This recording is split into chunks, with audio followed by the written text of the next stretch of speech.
ஹல்லேலூயா. இந்த திங்கட்கிழமை இந்த இரவு வேளையிலும் ஆண்டவராகிய இயேசு கிறிஸ்துவினுடைய 927th Gospel in the name of Lord Jesus Christ.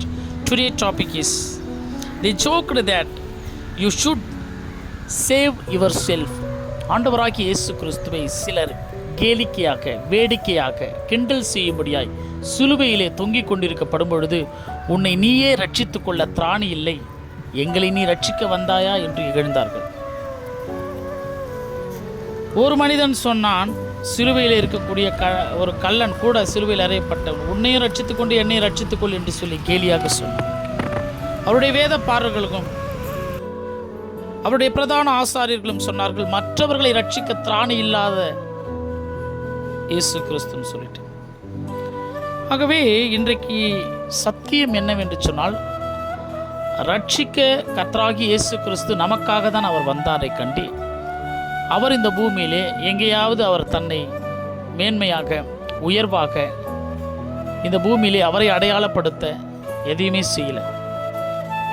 இந்த பூமியில் மனுக்குலத்திற்கு மட்டுமே ரட்சிப்பை அளிக்க வந்தவர்.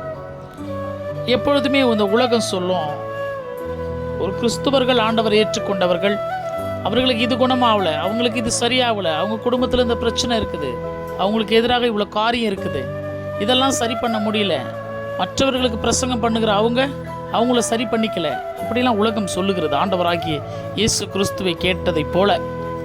ஆனால் கர்த்தருடைய வார்த்தை எதற்காக என்று சொன்னால், மற்ற ஜனங்கள் ரட்சிக்கப்பட வேண்டும், மற்ற ஜனங்களுக்கு ஆண்டவருடைய வார்த்தை சுவிசேஷம் சொல்லப்பட வேண்டும்.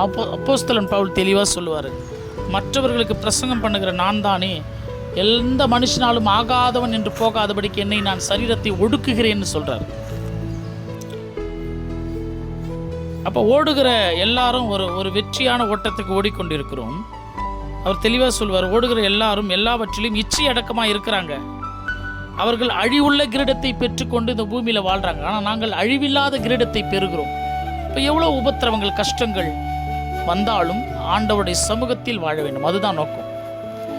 ஆகவே நினைப்பூட்டப்பட வேண்டிய வசனம் என்ன தெரியுமா? எதற்காக இந்த ரட்சிப்பு, எதற்காக என்று சொன்னால், ஆண்டவராகிய இயேசு கிறிஸ்துவுடைய வசனம் யூதா புஸ்தகம் 1வது அதிகாரம் 5வது வசனம் தெளிவாக சொல்லும். நினைப்பூட்டப்பட வேண்டிய ஒரு வசனமா இது. எகிப்தில் அடிமையாயிருந்த ஜனங்களை விடுதலையாக்கி தேவன் ரட்சித்தார். பிறகு அந்த ரட்சிப்பை கவலையற்று அந்த விசுவாசத்தில் அவ்விசுவாசமாய் வீணாக போனவர்கள் எல்லோரையும் அழித்தார். முதல்ல வாய்ப்பை கொடுப்பார், அதை சரியாக பயன்படுத்தாதவர்களை அழிப்பார். ஆகவே இன்றைக்கு ரட்சிப்பு என்பது எல்லாருக்கும் கொடுக்கப்பட்ட வாய்ப்பு. இது ஒவ்வொரு மனுஷனையும் மற்றவர்களுக்கு பிரசங்கிக்கப்பட வேண்டிய வார்த்தை. இது பிரசங்கத்தை செய்யாவிட்டால் ஐயோ என்று அப்போஸ்தலன் பவுல் சொல்லுகிறார். ஆகவே ஆண்டவராகிய இயேசு கிறிஸ்துவுடைய இந்த ரட்சிப்பு என்பது நீங்கள் நினைக்கிற மாதிரி அவங்கவுங்கள சீர்படுத்திட்டு அவங்கவுங்களுடைய சுயமான வாழ்க்கைக்குரியதல்ல, மற்றவர்களுக்கு கொடுக்கப்பட வேண்டியது. நீங்கள் பெற்ற இந்த சுவிசேஷம், இந்த ரட்சிப்பை எல்லா ஜனங்களுக்கும் நீங்கள் விதைக்கப்பட வேண்டியது கடமை. ஆகவே அப்போஸ்தலன் பவுல் பாருங்க, அவர் நடந்து போகும்போது அவருடைய நிழலில் நோயாளியை கலத்துவாங்க, சுகமாயிடுவாங்க. மரித்த ஐத்துகி என்ற ஒரு வாலிபனை உயிரோடு எழுப்பின ஒரு ஊழியக்காரர், எவ்வளவு நோயாளிகளை சுகப்படுத்தின வல்லமை உள்ள ஊழியக்காரர். அப்படிப்பட்ட ஒரு ஊழியக்காரர் தன்னுடைய கண்ணிலிருந்து தண்ணி ஊற்றி கொண்டே இருக்கிறது, அருவிக்கொண்டே இருக்கிறது. அவர் தேவனிடத்தில் செபிக்கிறார், 3 முறை ப்ரேயர் பண்ணுறாரு. அது சுகமாவதற்கு சித்தம் இல்லை என்று சொன்னார். உனக்கு பலவீனம் இருக்குதா, நோய் நொடி இருக்குதா, போதும், என் கிருபை உனக்கு போதும், நீ இப்படியே வாழ்ந்துருன்னு சொன்னார். உன்னுடைய பலவீனத்தில் என்னுடைய பரிபூர்ணமான பலன் விளங்கும், போதும், அவ்வளோதான். இப்போ வாழ்க்கையின் சூழ்நிலைகளும் உயர்வுகளும் இந்த பூமியிலே நாங்கள் சீர்படணும் என்பது தேவனாகிய கர்த்தருடைய சித்தம் அல்ல. மற்ற மனிதர்களும் எல்லோருக்கும் இந்த ரட்சிப்பை கொடுக்கும்படியான வார்த்தைகளை சொல்லி தான் ஆக வேண்டும். அதில் அநேக குறைபாடுகள் எங்களுக்கு இருக்கலாம், அநேக வேதனைகள் இருக்கலாம், குடும்பங்களில் அநேக பிரச்சனைகள் இருக்கலாம், பாடுகள் உபத்திரவங்கள் வேதனைகள் இருக்கலாம். ஆனால் இது அழிவு இல்லாத ஒரு நித்திய கிரீடத்தை பெறுகிற ஒரு ஓட்டம். இதிலே நிறைய காரியங்கள் இழக்க வேண்டி இருக்கும். ஆனாலும் இந்த சுவிசேஷத்தை அறிவிக்க வேண்டும். எங்கள் மேல் விழுந்த தலையாய கடமை இது.